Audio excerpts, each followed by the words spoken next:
What's going on, y'all? This is Steven. We're back again with part two of the Brian Frasier-Moore interview. Uh, yeah, that's really it. Pause. Let's take a second and look at these pictures that Brian posted on his Instagram.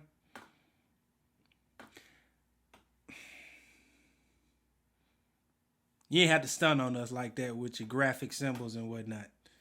I'm just saying. Not for real, though. But that kind of leads us into what this one is talking about. So, here we go. Cue the intro.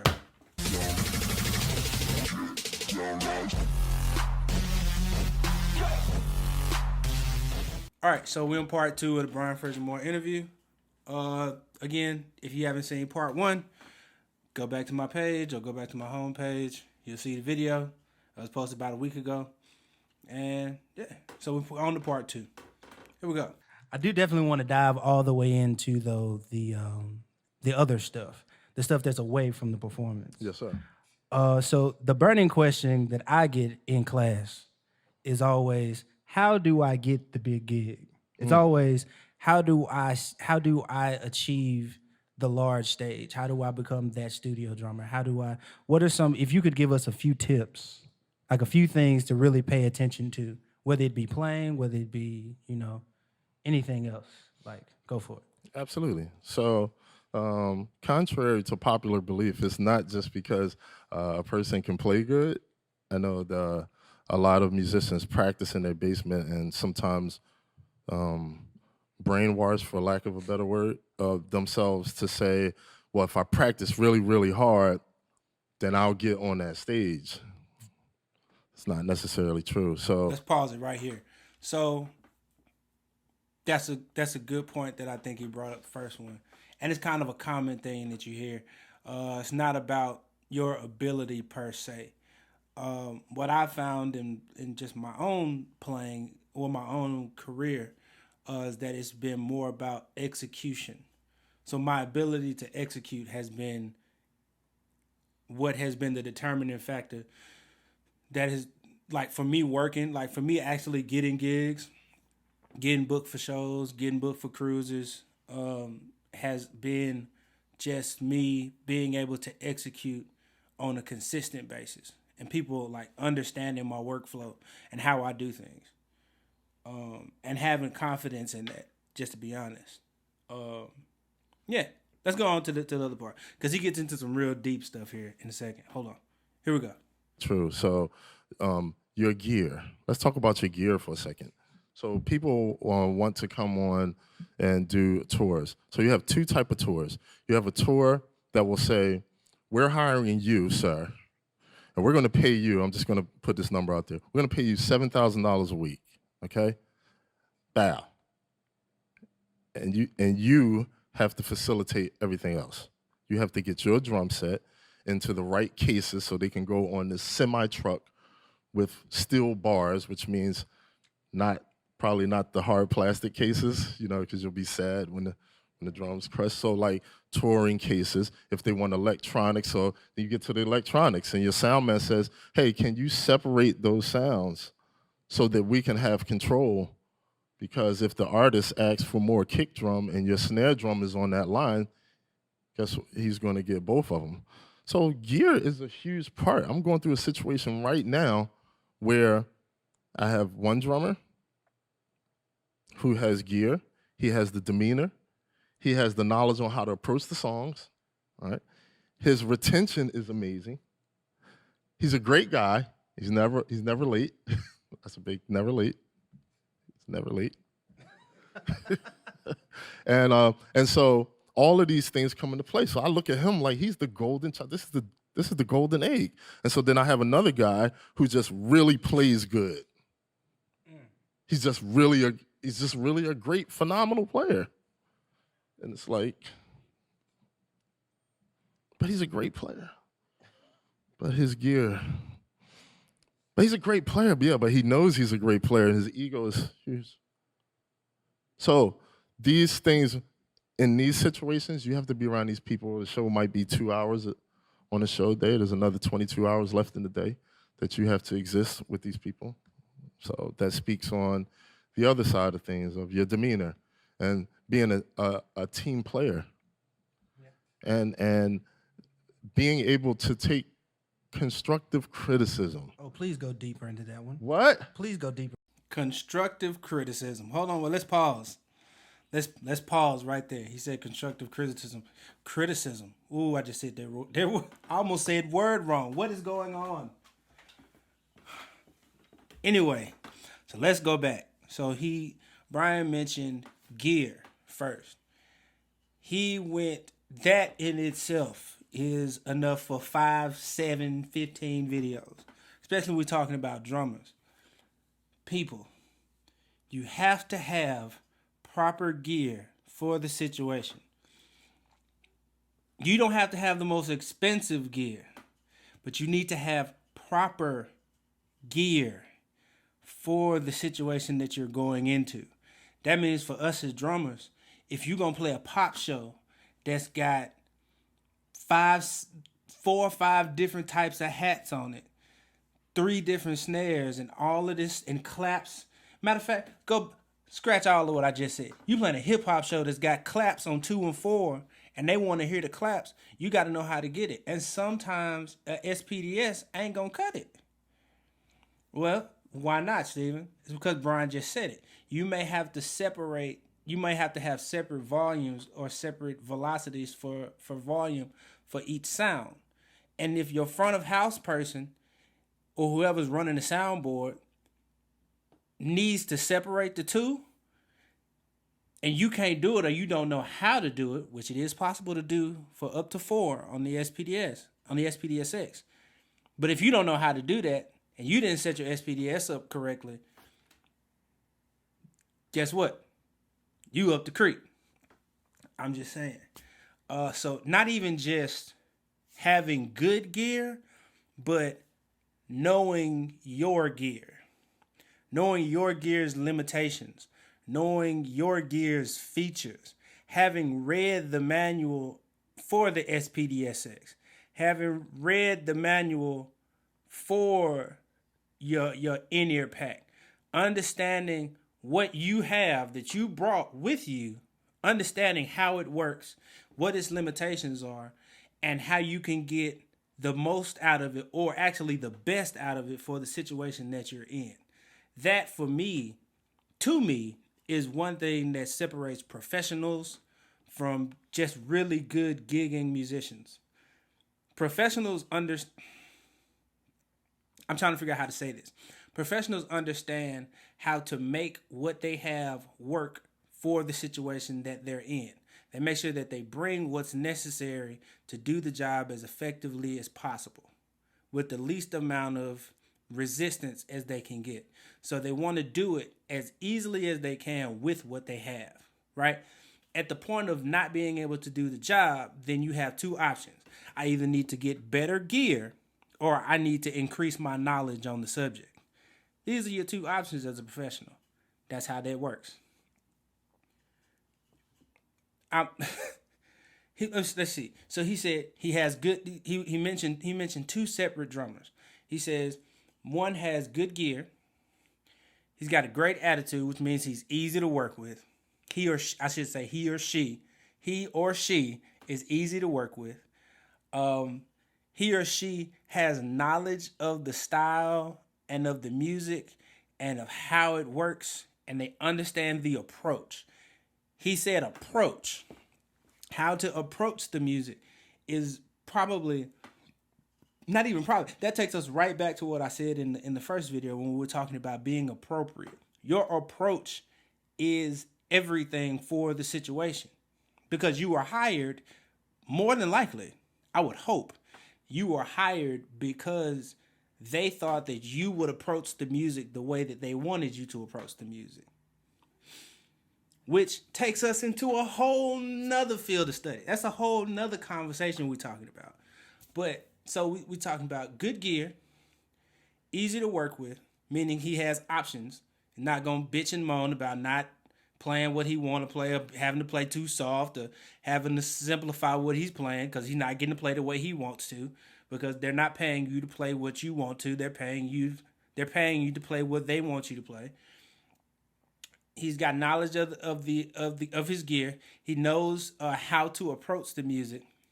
And he said he's on time, which is just a good habit to have to anything. He's on time because being on time is respectful of the people who are there, the people that are paying you, the people who you're working with. He's on time because it's good. It's a good habit to have. He's on time. That means that they can trust you to be there to get all the stuff done that you need to get done. I can keep saying that. Be on time for the show. Be on time for the gig. Be on time. Be on time. Matter of fact, get there early so you don't have to be running late. If you know that everything you need is there, then get there 15 minutes early. If you don't know that everything's there and you bring in your own stuff, get there 30 minutes to an hour early. I can't tell you how many times I've left the top of my throne at home, got there, and been like, oh shit, I need to turn around and go get my throne, the actual top of my throne. Or I'm too far away, let me figure out where I'm going to sit and play. Dear God. And air conditioner just came on. Okay, anyway, let's keep going. I could talk about that all day. I'm sorry. Let's keep going. Okay, I'll use myself as an example. I'm an open book. It's okay. So there has been times when I've worked with an artist and I've done something, and in my mind, you know how you do something in your mind, you be like, yeah, I just killed it. So I was like, yeah, what you got to say about that? And she came back and she was like, listen, on that part, can you just play what the beat is? And my whole insides just crashed. My internet crashed. My everything melted. And I felt all of these waves. And I'm like, how are you going to, do you know what? I lost focus. I am a team player. I am hired to play the drums. Brian, you the drummer? You the drummer, right? Just play the drums. Right. And I'm comfortable with that. So here's another level. The things that will help you with that is to create something on your own. So I don't have to feel like I'm so offended with these gigs because I have my own business and I do my own things over here. So I don't need to, that whole energy as a man and a person, I don't even really have to deal with it, man. You don't like that beat? I got 17 more. I can try them if you want. You just tell me which one you like. It's cool. And at the end of the day, I'm going to get the call again. And at the end of the day, they're going to trust me and word's going to get around. He's easy to work with. And word's going to get around. Oh, he facilitates and he does this. So getting the big gigs, in my opinion, it's like a whole gumbo of things. It's not just sitting in your basement, practice, and a good person, right? Yeah. Yo, I had to stop it. Bro, he just said so much stuff. Hold on, wait.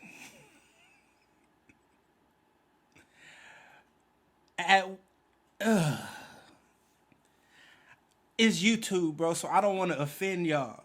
But I also feel like I have a duty to be real with y'all, right?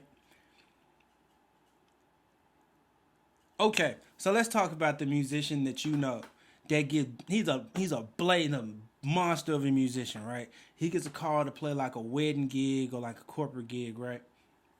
And they like, yo, so you good, but we don't need all of that. And then they get butt hurt and they ready to quit the gig because they can't play what they want to play. Most of the time, and I'm just talking about what Brian said. A lot of times, and I've run across cats like this myself. A lot of times, that has happened. They feel that way, and this is not everybody, but we're just talking about this particular type of musician that you know, and I know that you know. A lot of times that happens because they don't have anything else. This is the biggest thing that they have at the moment. Does that make sense? So like, they take it so personally because every single chance to play is a personal thing. And not that it shouldn't be, because you should give your all because you love what you do. We all love playing. But at a certain point, bro, when you playing for other artists, you cannot take this stuff personally because it's not your music. It's their music. And just like Brian said, the best way that I found, and the best way that he's found, and he's actually the one that showed me this, was if you don't like the way somebody's doing something, then just go start something on your own. Because see, if you have something that's yours that you put your energy into, that feeds your creative self, you don't have to go fight the other people so you can get the creative juices out. You won't be trying to get your creative rocks off on someone else's show that's a product of their creativity versus you being able to just express yourself in your own creativity. That's why I say that music, especially drumming, I know from my own personal experience, drumming is 50% art, 50% science, because there's a certain manner in which you have to express and there's a certain manner in which you have to fulfill your role as the drummer in the band. But how you express said role is up to you. So you have options, and they're unlimited. But they're unlimited in what you can do inside of the limitations, right? And a lot of cats get butthurt because they don't want to be in those situations with those limitations, which is fine. That just means that more than likely you won't get paid to play in those situations. It's true. Like, a lot of guys don't want to play rock. A lot of guys that I know don't want to play rock. They want to play R&B and hip hop. So they get a call to do a rock gig, and then they play it like R&B and hip hop, and they don't get paid for it. Or they get a call for variety bands, and variety bands want you to play it as authentically as you can. They don't want to play that stuff. They want to sound like they want to sound, so they don't get calls for that kind of stuff. And then they wonder why they can't get booked for corporate bands, or why they still playing these R&B bars, or why they still playing places called the Soul Lounge, or whatever the place is called. I don't know nowhere called the Soul Lounge. I'm just using it for an example. Or why you, like, it's because you won't step into the science of the art. You have to understand the science of it, and you cannot take that personally. You can't take it personally because it's not your music. Maybe that's just me, but that's what I got from that part of the interview. You can't take that stuff so personally because it hurts you career-wise. It hurts your working-wise. And we grown. Everybody know we just trying to make some money, right? Like, I play for free, but I show up here for the check. I ain't gonna lie to you. That's just how that works. I play drums for free because I love it. But I show up here and lug my stuff for the money. But, yeah, man. So that's that one. I kind of ranted a little bit in this one. But this is one of my favorite parts. We got one more part of this that's going to get pretty good. And I think we might be done with Brian's interview. If y'all want to see someone else's interview, or y'all have some interviews that y'all really like. I like seeing drummers talk, man. That's kind of my thing. I feel like you learn more about their approach. I mean, for me, it's easier to understand their approach when they talk about it versus having to study and really sit down and break down what they're doing, because a lot of drummers that I love, that I watch a lot, don't really play with the same people all the time. The guys I like are like chameleons. That's kind of what I think the next part of this interview is about. But like I said before, leave me a comment, like, and subscribe. The next video might be in another hotel, or it may be in my cabin on the ship. I think I told y'all I'm getting ready to do 3 months out at sea. This is my 3rd contract. I got another video talking about what to do, like if you want to be a cruise musician. I may have put it up. If I haven't put it up and y'all want to see it, leave a comment, man. I hope y'all having a good day, bro. But yeah, I'm gonna go chill out and edit this video. So I'm gonna see y'all later. Like I say on the Instagram. Oh, once again, how do I keep forgetting that? Follow me on Instagram, Son of Soul. Follow me on Facebook. Just put my name in, Stephen Maven. Like, comment, and subscribe to the YouTube page. Like I say on Instagram, though, I just want to be solid. I don't want to be flashy. I just want to be solid. All right, I'm gonna see y'all later. I'm gonna get something to drink too. I'm thirsty. I'm thirsty. All right, I'm gonna see y'all later. Peace.